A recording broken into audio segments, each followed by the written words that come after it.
Los silurianos son una especie de lagarto que aparecieron en la serie de culto de ciencia ficción Doctor Who. Alcanzaron a ser expertos industriales, hace aproximadamente 450 millones de años, mucho antes de que los humanos evolucionaran en la Tierra.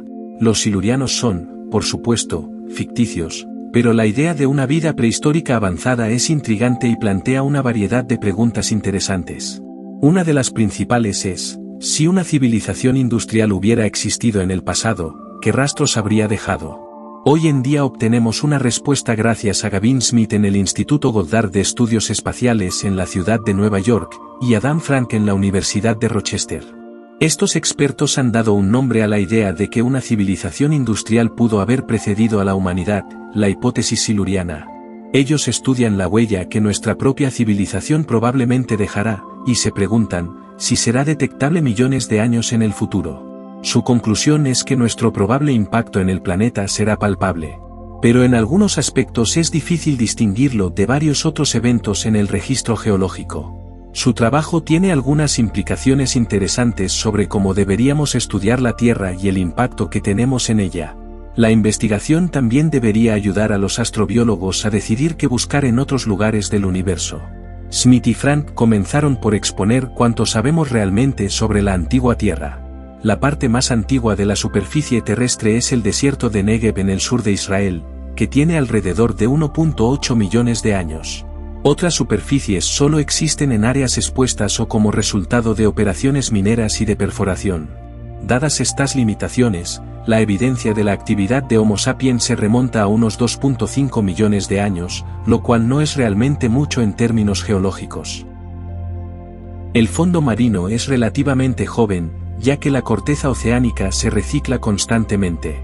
Como resultado, todos los sedimentos oceánicos posteriores al período Jurásico, y por lo tanto, es menos de 170 millones de años. En cualquier caso, según Smith y Frank, la fracción de vida que se fosiliza es minúscula. Los dinosaurios vagaron por la Tierra durante unos 180 millones de años, y sin embargo, solo existen unos pocos miles de especímenes casi completos. Los humanos modernos han existido por solo unas decenas de miles de años. Es posible que especies tan efímeras como Homo sapiens hasta ahora no estén representadas en el registro fósil existente, señalan Smith y Frank. ¿Qué pasa si los artefactos humanos, como carreteras, edificios, y los chips de silicio, es poco probable que no sobrevivan mucho tiempo o no se encuentren, incluso si lo hacen? El área actual de urbanización es inferior al 1% de la superficie terrestre, señalan los investigadores. Concluimos que para civilizaciones potenciales con una antigüedad superior a unos 4 millones de años, las posibilidades de encontrar evidencia directa de su existencia a través de objetos o ejemplos fosilizados de su población es pequeña. Pero hay otro tipo de evidencia: nuestra civilización también deja una huella química. Smith y Frank están interesados en las sociedades industriales, las cuales definen como aquellas capaces de extraer energía del entorno. Según esta definición, la humanidad ha sido industrial durante aproximadamente 300 años. Desde mediados del siglo XVIII, los humanos han liberado más de 0.5 trillones de toneladas de carbono fósil a través de la quema de carbón, petróleo y gas natural, afirman Smith y Frank. Esto ha tenido un impacto significativo en el planeta, ya que todo este carbono era originalmente biológico y contiene menos carbono 13, que el conjunto mucho mayor de carbono inorgánico. Por lo que al liberarlo, se está cambiando la proporción de carbono 13 en carbono 12, una firma que debería ser visible en el registro geológico. El aumento de temperatura causado por esta liberación de carbono es de aproximadamente 1 grado Celsius, lo que también debería tener una firma observable en la forma en que cambia la proporción isotópica de oxígeno 18 en carbonatos. La agricultura y el ciclo del nitrógeno en los fertilizantes también están cambiando la firma isotópica del nitrógeno. Tanto la agricultura como la deforestación aumentan la erosión del suelo, al igual que el aumento de la lluvia, por lo que los sedimentos oceánicos también deberían estar cambiando gracias al suelo erosionado que se lava en el mar. Además de todo esto, el uso de metales como plomo, cromo, renio, platino y oro, ha aumentado gracias a las actividades mineras y presumiblemente estos elementos serán vertidos al océano a tasas mayores que antes de la industrialización. Los humanos también están alterando el registro fósil. Ha habido un aumento generalizado en animales pequeños como ratones y ratas, lo cual será notable, al igual que la tasa de extinción aumentada de otras especies. Las extinciones de grandes mamíferos que ocurrieron al final de la última era de hielo también estarán asociadas con el inicio del Antropoceno, dicen Smith y Frank. Luego están los productos químicos que creamos. La humanidad ha liberado grandes volúmenes de compuestos clorados sintéticos en el medio ambiente, junto con enormes volúmenes de plásticos. No está claro cuánto tiempo estos productos químicos o sus productos derivados serán detectables. Incluso existe la posibilidad de una firma nuclear, quizás de una guerra que ponga fin a una civilización. Curiosamente, los efectos de tal guerra pueden no durar mucho en términos geológicos, ya que la vida media de la mayoría de estos elementos son demasiado cortas para ser relevantes en esta escala de tiempo. Dos posibles excepciones son el plutonio 244, con una semivida de 80.8 millones de años, y el curio 247, con una vida media de 15 millones de años. Estos elementos serían detectables durante una gran fracción del periodo de tiempo relevante si fueran depositados en cantidades suficientes, por ejemplo, como resultado de un intercambio de armas nucleares, afirman los investigadores. Smith y Frank concluyen que la existencia de la humanidad debería ser visible en el registro geológico. La capa del Antropoceno en los sedimentos oceánicos será abrupta y multivariante, compuesta por picos específicos aparentemente concurrentes en múltiples proxies geoquímicos, biomarcadores, composición elemental y mineralogía. Sin embargo, esta firma puede no ser única. Los investigadores han identificado varios eventos en el registro geológico que se asemejan al impacto que los humanos están teniendo. Por ejemplo, un cambio global repentino ocurrió hace aproximadamente 56 millones de años en los niveles de isótopos de carbono y oxígeno en un evento conocido como el máximo térmico del Paleoceno-Eoceno. Esto coincidió con un gran aumento en los niveles de carbono y un aumento de la temperatura de entre 5 y 7 grados Celsius, en un periodo de 200.000 años, o aproximadamente un simple estornudo en términos geológicos. Nadie sabe qué causó este evento, pero una idea es que en ese momento, la roca ígnea en el Atlántico Norte, se expandió hacia sedimentos orgánicos calentándolos y liberando carbono. Esta provincia ígnea del Atlántico Norte más tarde se convirtió en Islandia y masas de tierra relacionadas. Ese no es el único cambio inexplicado en la firma geológica. Numerosos otros cambios en la temperatura, depósitos de carbono, salinidad oceánica, y demás, están esperando una explicación. Existen similitudes inexplicadas entre eventos abruptos anteriores en el registro geológico y la probable firma del Antropoceno en el registro geológico por venir, dicen Smith y Frank.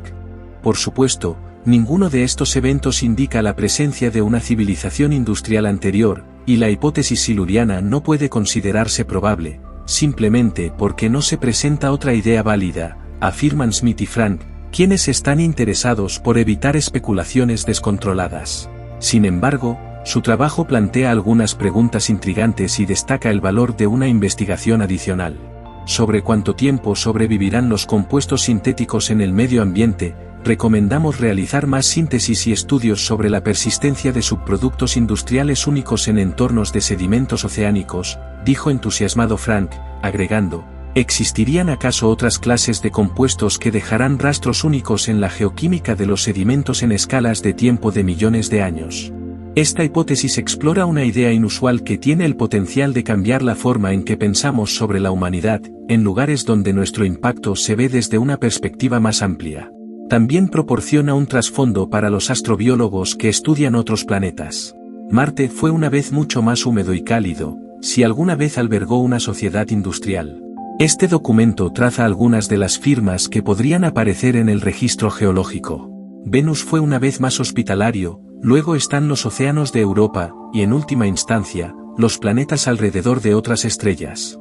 Sin embargo, nuestra civilización industrial puede ser única en el universo, pero mucho más emocionante es la posibilidad de que sea solo una de muchas, quizás millones de otras.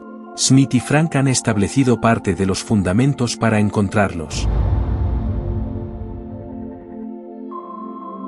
Nacido el 27 de diciembre de 1937, Dale Russell creció desde sus humildes comienzos en una granja cerca de Enterprise, Oregón, para convertirse en nada menos que uno de los más grandes paleontólogos del siglo XX.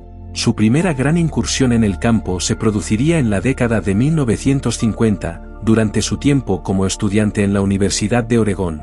Cuando en sus vacaciones de verano, Russell trabajaba en los yacimientos de dinosaurios ricos en fósiles del sureste de Oregón. Desde allí, avanzó rápidamente, obteniendo una maestría en paleontología de Berkeley en 1960, y un doctorado de Columbia en 1964. Para 1965, cuando aún no había cumplido 30 años, Russell había aceptado un puesto como curador de vertebrados fósiles en el Museo Canadiense de la Naturaleza en la capital del país, Ottawa. Allí, se convertiría en una verdadera leyenda de la paleontología, describiendo numerosos nuevos especímenes y siendo uno de los primeros en considerar la teoría ahora ampliamente aceptada de que un asteroide causó la extinción de los dinosaurios. Incluso ayudó a liderar el proyecto de Dinosaurios Canadá-China de 1986 a 1991, actuando no solo como científico, sino como diplomático. Sin embargo, a pesar de todo su éxito, Dale Russell es mejor conocido hoy por un viaje que comenzó en 1969. Ese año, Russell analizó un esqueleto recién descubierto de un Stenonychosaurus. Si bien los fósiles de este dinosaurio se habían descubierto por primera vez en la década de 1920, esta fue la primera vez que se describió un esqueleto más completo. Al hacerlo, Russell notó algo sorprendente. La cavidad cerebral del Stenonychosaurus era mucho más grande de lo que se esperaría en un dinosaurio. De hecho, Russell estimó que el volumen del cerebro era 7 veces el volumen del cerebro de un caimán moderno de masa equivalente, sugiriendo una inteligencia más allá de lo que se imaginaba previamente en los dinosaurios. Esto llevó a Russell a pensar, ¿de qué pasaría si los dinosaurios no se hubieran extinguido hace 65 millones de años? Existía un dinosaurio con un cerebro anormalmente grande. ¿Y si tal vez hubiera continuado evolucionando? Russell trabajó con esta idea durante años, hasta que finalmente en 1982, presentó al mundo su famoso experimento, Dinosauroid. En él, Russell imaginó un camino evolutivo para el Stenonychosaurus, su desarrollo en un ser humanoide con una gran cabeza para un gran cerebro, una postura erguida, ojos orientados hacia adelante, y manos con 3 dedos para la manipulación de herramientas. Russell lo llamó Dinosauroid, e incluso encargó un modelo a tamaño real de la criatura. Inmediatamente, el trabajo de Russell causó un revuelo, inspirando un diálogo acalorado tanto en la ciencia como en la cultura popular. Muchos se preguntaron, ¿era realmente posible este tipo de evolución? ¿Podría realmente haber ocurrido si los dinosaurios no se hubieran extinguido de repente? ¿Habrían existido incluso los humanos si esta evolución hubiera tenido lugar? Sin embargo, había algo más, otra implicación del dinosauroid que muchos pasaron por alto inicialmente. Los dinosaurios se extinguieron hace 65 millones de años. Sin embargo, antes de eso, existieron en la Tierra durante 165 millones de años. Si era posible, como sugería Russell, que los dinosaurios evolucionaran en seres humanoides avanzados en los 65 millones de años desde su extinción, entonces seguramente también es posible que esto ocurriera en los 165 millones de años antes de eso. Míralo de otra manera, en los últimos 300.000 años, los humanos han pasado de vivir en cuevas a usar iPhones. Los dinosaurios estuvieron presentes durante 500 veces más tiempo que eso. Quizás la pregunta no sea tanto qué habría sucedido si los dinosaurios no se hubieran extinguido, sino que podría haber sucedido antes de que se extinguieran. Recuerda la hipótesis siluriana, si los dinosaurios evolucionaron en seres avanzados como el dinosaurio de Russell o los silurianos de Dr. Wu, tal vez simplemente no hemos encontrado su registro aún. Hay una pregunta adicional que hacer aquí. Si un cataclismo llegó a la Tierra hace millones de años, como el que la ciencia nos dice que acabó con los dinosaurios, ¿no habría intentado una civilización avanzada asegurar su supervivencia, ya sea entrando en éxtasis como los silurianos, o huyendo del planeta hacia otro mundo? Aquí, uno podría preguntarse, ¿si se fueron, volverán?